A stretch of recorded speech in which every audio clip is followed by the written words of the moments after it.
welcome. I am so excited to have Patrick Hurley on today. We are going to be talking about acquisitions from a broker point of view, because that is what Patrick does.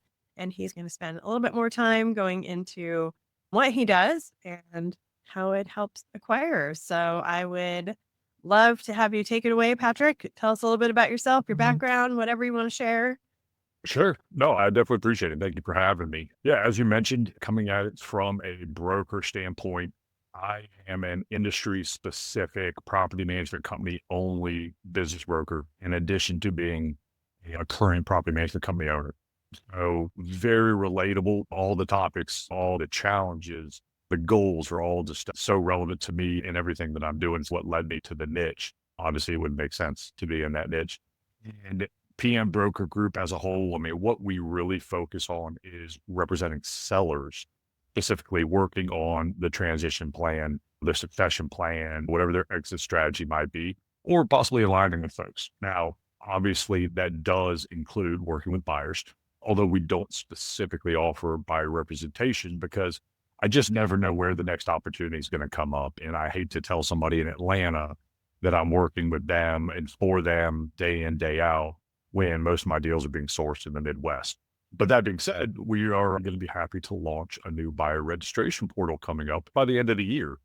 And if you think about it like a Zillow for PM companies, where you can create a profile, what you're looking for, your information is saved. And then when an opportunity does come up that might align with your goals, you're contacted directly and get first look. So we help folks everywhere from the valuation, the assessment and valuation process to the marketing. And then obviously once a qualified buyer comes in, we do deal structure and help their due diligence and see it on through to close. So it's a lot of fun. Yeah, no, that's really cool. So I probably have a lot of questions for you. And so I teach acquisition. So I have a program called Built to Acquire. I'm doing some one-day in-person events, and I'll be rolling out a 4-month group coaching program where we really dive deep into that particular person's goals and strategies and working with them. So what's your kind of perfect client? I mean, mostly you represent sellers. So like talking Mhm. about seller side, what works best, like, when they come to you? I mean, do a lot of them come to you already, or are they a little bit messy and you have to, like, give them guidance, or what do you see? You get a lot of a mess, right? I think like with any sales industry, particularly if you're a problem solver, you get a lot of people that come in with more questions than actual need at times, right? Now they may have the need down the road, but they're, what's my company worth, right? The number one question. And we can talk on a macro scale. You can talk about general ranges for multiples and things like that. But until you really dig down and get to know the operations, it's impossible to say.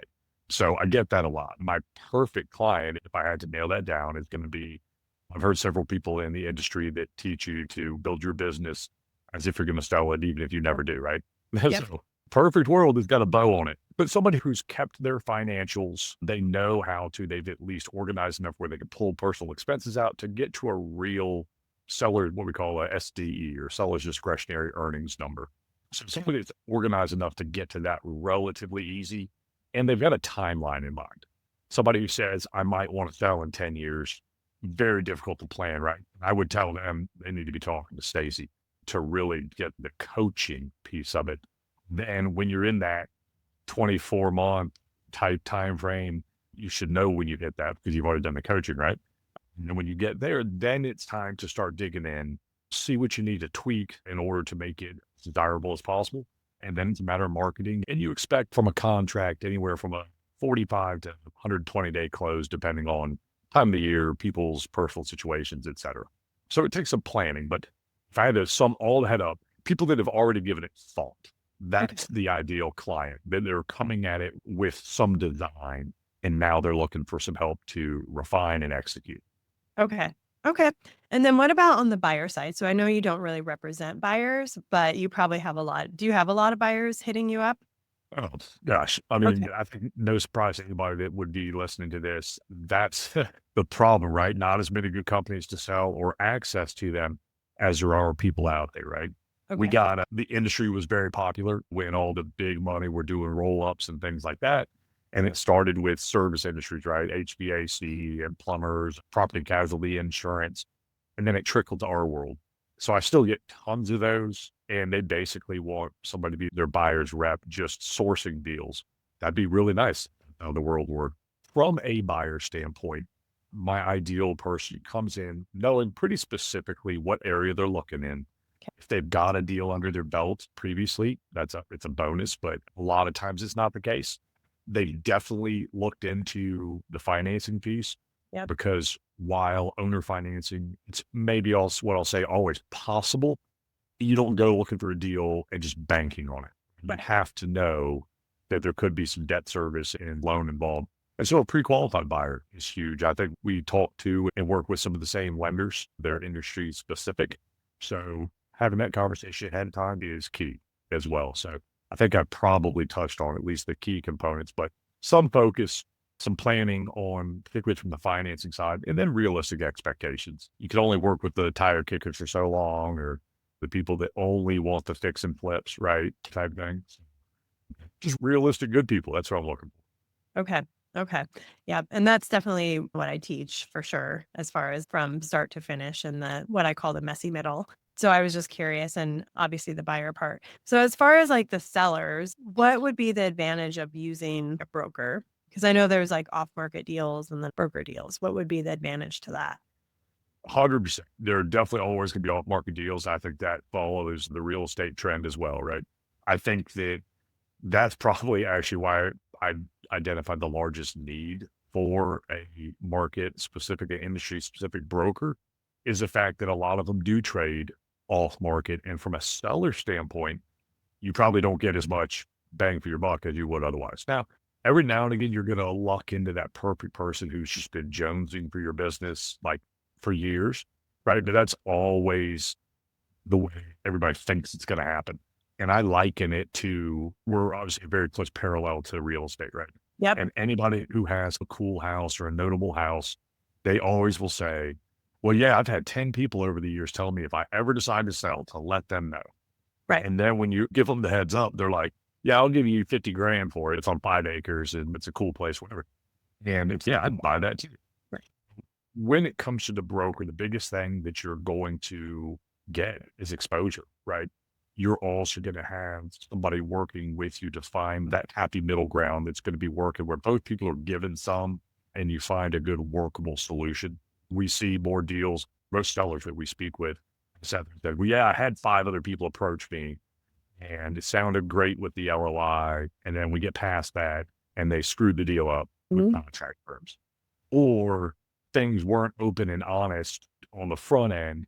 So then when I got their books, it was complete crap or whatever. And even if the books are crap, it might still be able to be worked through. That's where the broker comes in and says, okay, well, let's sort it out. Let's determine what it really is. Then we'll see if we're still on the same page. Whereas if it's just buyer or seller, a lot of times they just throw in the towel and, hey, screw you, you lied to me, I'm out. Right. Okay. Yeah. So just the problem solving is a huge piece of what I do, and just playing the reasonable person trying to get 2 minds on the same page. Okay. So a lot of hand holding at times. Can be, absolutely can be. I don't think it's any surprise to anybody on this listening, and you run into it all the time, that not all property management company owners are true business owners at first. They're working in their business, not on their business.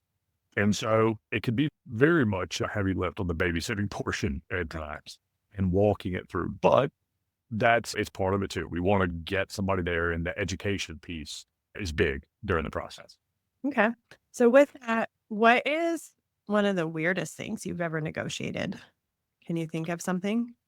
Maybe not weird, but probably one of the ones that I've seen to pop up and bite people is like employee retention requirements and Yeah. things like that, right? You better keep my number 2 because blah, blah, blah, blah. And then the number 2 is resentful that they didn't get to buy it and they screw the deal later, right? So having to try to work that out has been a challenge at times. One of the clawbacks, any kind of retention clause, is always a point of contention because buyers want it to be strict as hell and sellers don't want any part of it. And so that's always a challenge to find the middle ground as well. Yeah, nothing weird. It's not going to be like the real estate one where they're like, my grandma's buried out back and I want to be able to visit her whenever I want. It's luckily a little more normal than that most times. Okay. Yeah. There's no chickens being negotiated. I have done that on real estate. Yeah.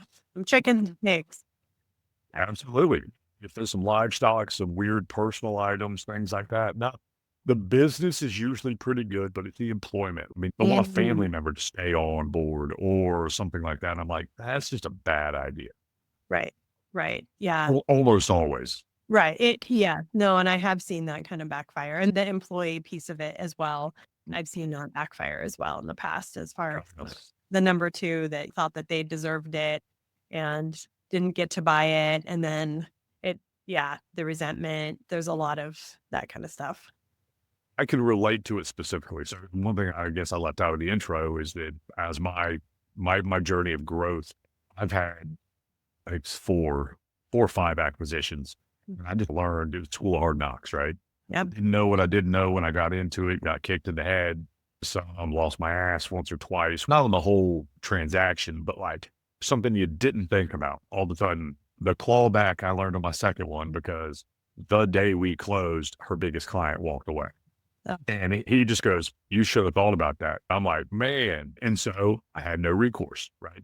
And so I got better on the next one and better on the next one. So I've kind of learned the mistakes, and I'd always rather learn from somebody else's mistakes whenever at all possible. So that's a big piece of the value proposition as well. right. Yeah. No, that definitely points out some very key things for sure. And I think that's where that goes. So, as far as using a broker, the seller pays your fee, right? The buyer does not pay your fee. Majority of the time, that is the case. Now, there are some instances where a listing is taken where the seller's only willing to pay X. And so for a buyer to even really know about it, they're going to have to agree to pay Y, the delta on that. But from the seller standpoint, they also need to understand that if that's the case, they're going to limit their number of buyers. I mean, we can say you can look at it either way, but you can say that a buyer almost always pays a portion of it anyway, because a seller would fluctuate their price based on everyone way. So, but yeah, anyway, but generally speaking, yes, listing agreements are for the business and buyers can make use of the service, but there are times when they need some skin in the game too. And I think that's valuable as well. Okay. And so, with you brokering deals, are you brokering only contracts, or will you also broker like the whole company as well? The stuff is it? Yeah. Usually, it's like contracts versus like stock purchase, right? We typically do ours as asset purchases where the company itself remains the property seller. From a buyer standpoint, it's preferable mostly because any liabilities left behind. Now, the flip side to that argument is that those, depending on how the contracts are written, Mm, if they're not assignable or assumable, then the property owner can say 30 days in, hey, I'm out. Day of closing, right? Just bad experience. Hey, I'm out. And your SOL, particularly without a clawback. But yeah, more times than not, asset sale, minimal FF&E included in our industry, sometimes real estate. But again, those are usually broken out for the acquisition piece. Although banks love it when there is real estate involved, it gives them a hard asset to tie the debt to. And particularly if you're not currently an operator, they like that because they've got more security. It's decided to be a plumber tomorrow and buy a plumbing operation, that bank's man, he's going to screw that up, and we don't want to be on the hook. Yeah, so real estate is a nice little feel good for the lenders a lot of times. and by real estate, you mean like an actual office, like a building, not No, real estate deals brokerage. correct. Yeah, I apologize. Yeah, the actual physical building, a location, because again, it's a tangible asset as opposed to just papers promised to pay, essentially. Okay. So, when you have buyers approach a deal, what's some of the good advice that you could give? What do they really need to know, I guess, to be ready? Yeah, the best thing that I talk about, ask, and especially require, and I will require it on our buyer registration if you want to actually be made aware of deals, is Mhm. the pre-qualification piece. It's you either have to have cash proof of funds or you've got to be pre-qualified through the lender, through one of these preferred lenders, because they're going to be able to give you specifics on what that process looks like.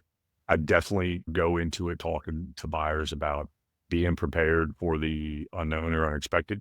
Now, I can also give them some of the examples of what those are, right? It's a coach through contract structure and why we have it. One of the biggest things I run into buyers we have to hash out is they always want to know, well, how does it work as far as there being a complete standard or the norm? Every deal is different.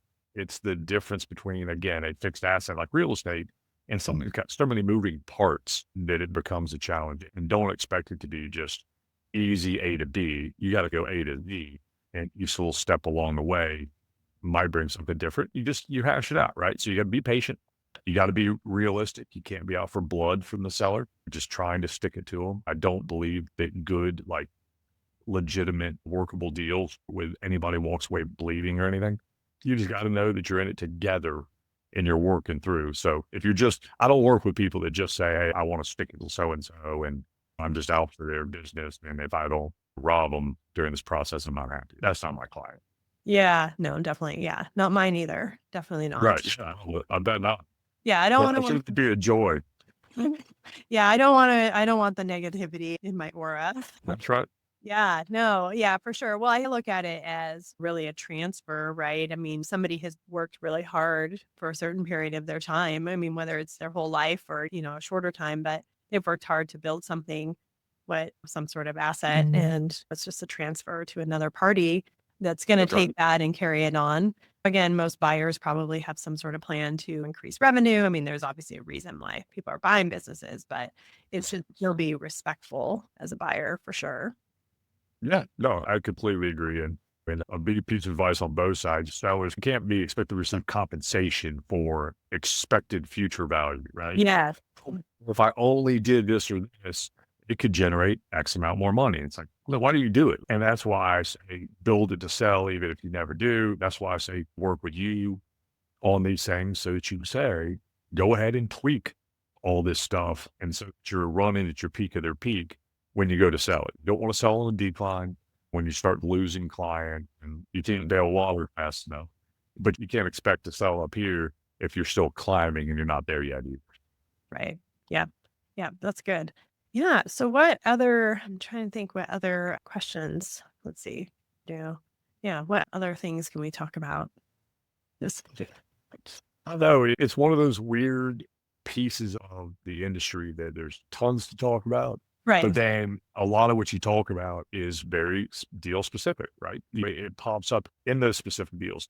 It can tell you a little bit about where we're seeing most of the interest.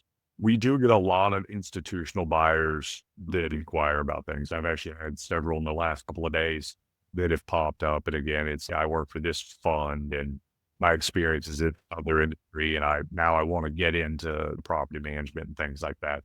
I tell sellers to be somewhat, I mean, I'll be 100% honest, tell them to be a little leery of those because they're only about the numbers on a balance sheet in return, right? So they will usually try to stick it to you a little bit on those things. And a lot of people in our world, like you said, have built it over whatever it is, it's 5 years, 10 years, sometimes 30 years. Mhm. And they got a lot of relationships. Right. So they don't want to sell it to the one that's going to strip it down and whatever else. So from a seller standpoint, I encourage people to look at it ahead of time and know what's important to them in a deal. Is it timing? Like how quick can you get out because you've got to meet a goal to go do whatever, travel the world, spend time with your kids or grandkids, whatever, no matter. So you've got to know what that timing looks like, right? You've also got to know if there's an ideal buyer for you. Is it important that you work with them during the transition? Is it important that you get along, or is it just about the number? I don't know. And then you also have to look at your contract structure. If you don't have management agreements that are signable to be able to sign over to the new company, that's a lot of risk over there. If there's a clawback, that's a lot of risk for you because you may very well, depending on how finance is set up, I've closed them with money in escrow where there was 25 or 40 or 50 grand just sitting over here. And Yeah. by such and such a date, it either went to the buyer or the seller, or in the case of an owner financing situation, there's a balloon payment or something like that due at the end of the term. All of a sudden, that number is going to shrink pretty quick if you start having some losses on those contracts. So big pieces there to take into consideration. On the buyer side, I would say that you've got to come in again, realistic expectations, knowing what are your goals? Why are you buying? You're buying to grow a business.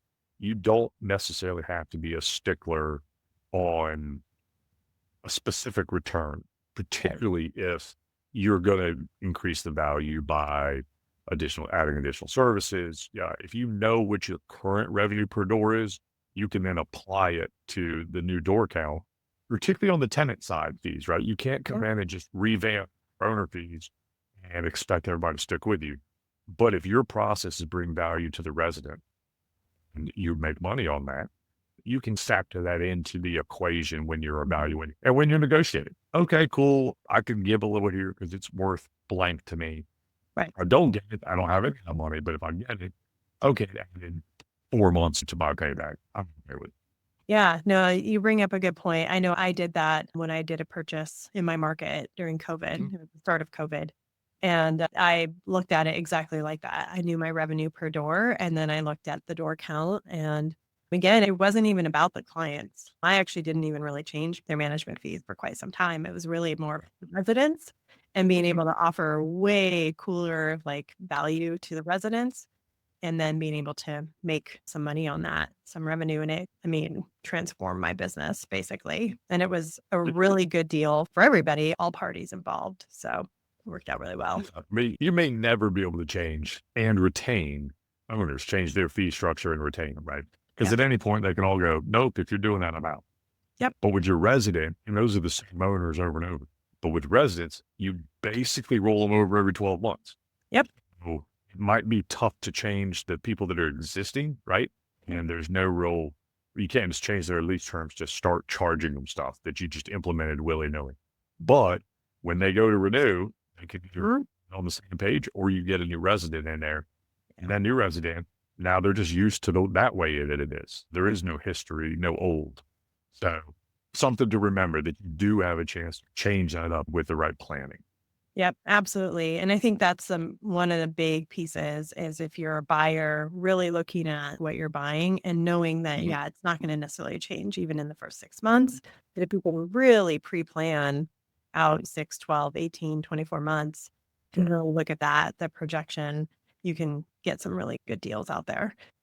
Absolutely. Yeah. And then there's different things you can do on the client side as well. So maybe you're not necessarily changing their management fee, but maybe you're going to offer them some new services that they haven't had. Like the one that I bought, he didn't do inspections, like periodics, like nothing. And so after I had built relationships, I rolled out and I said, hey, if you'd like us to go do these walkthroughs, it'll cost X amount every time. This is an example of the report that you're going to get.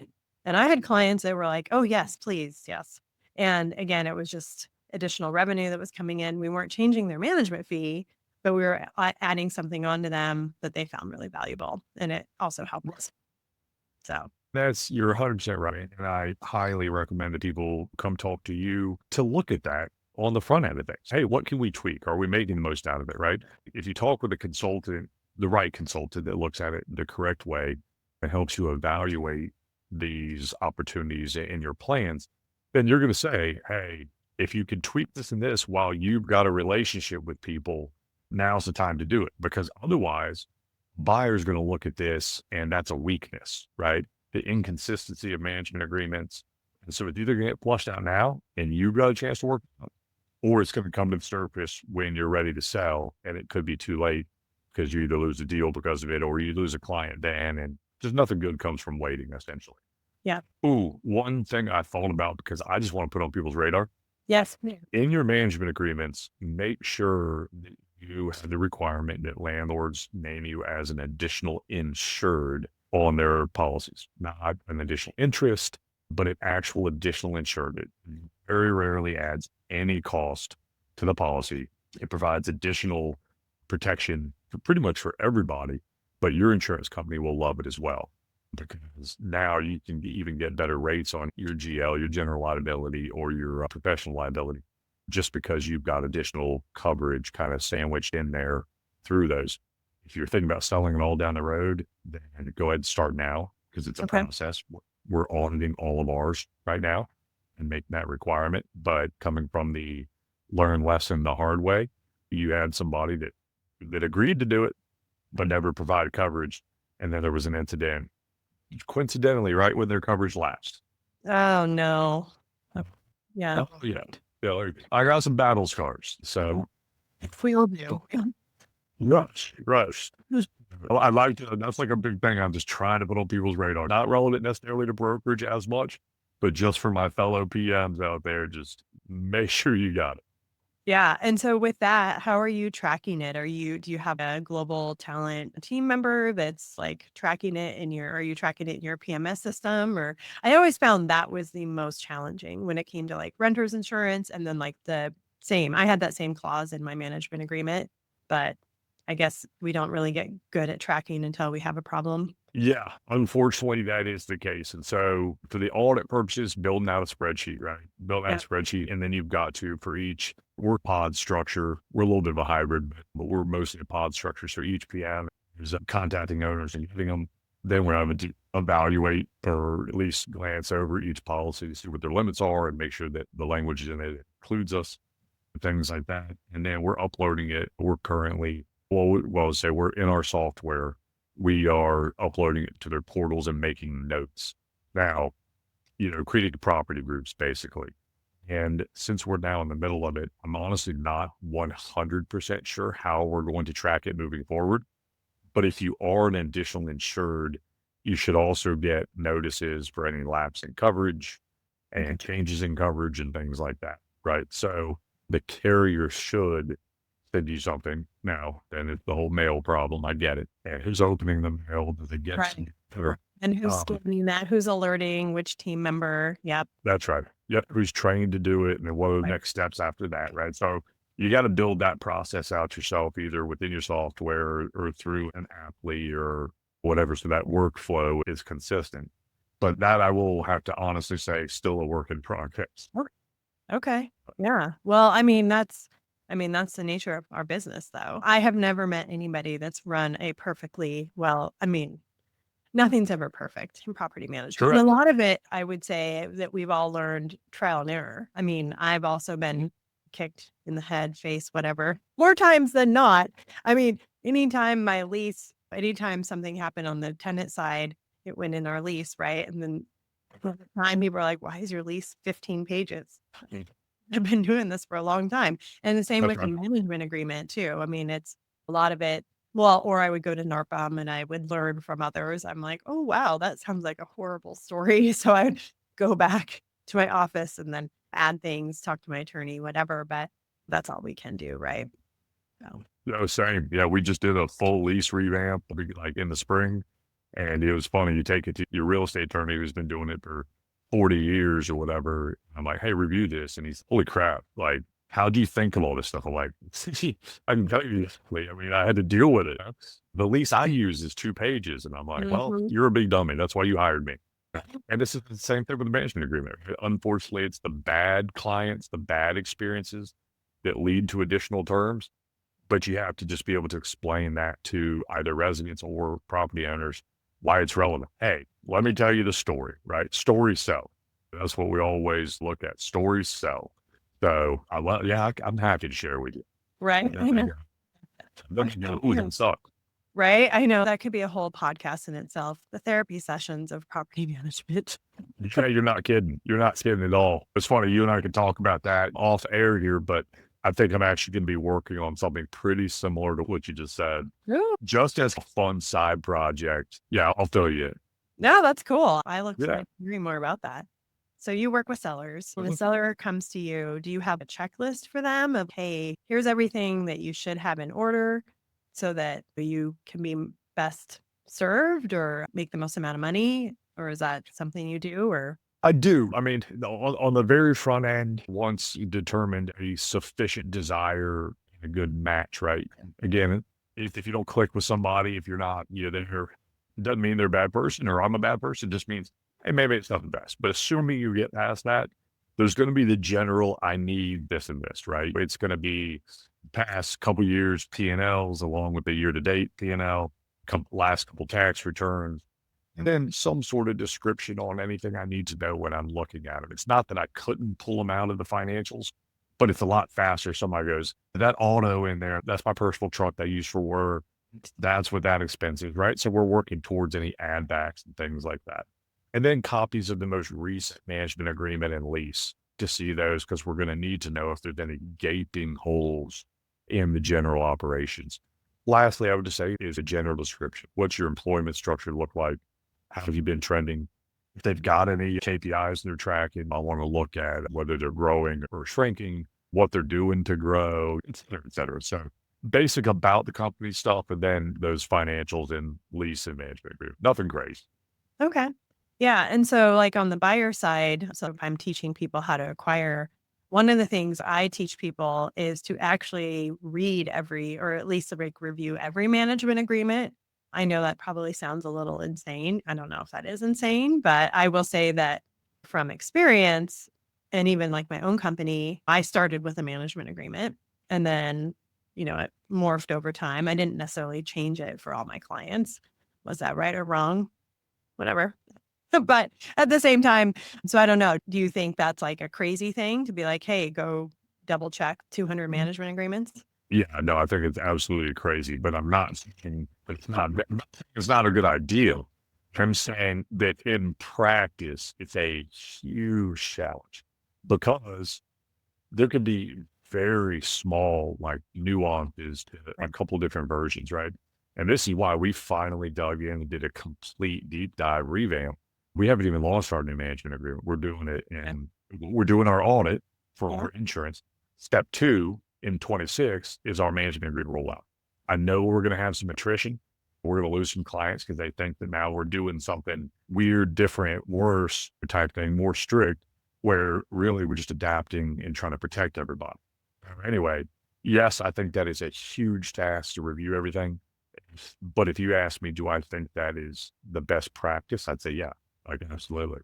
You got the time and the bandwidth, then do it. I'm more of a, oh, squirrel. Like you can't keep me reading those contracts. Maybe AI, right? Maybe it's AI and scan them all in.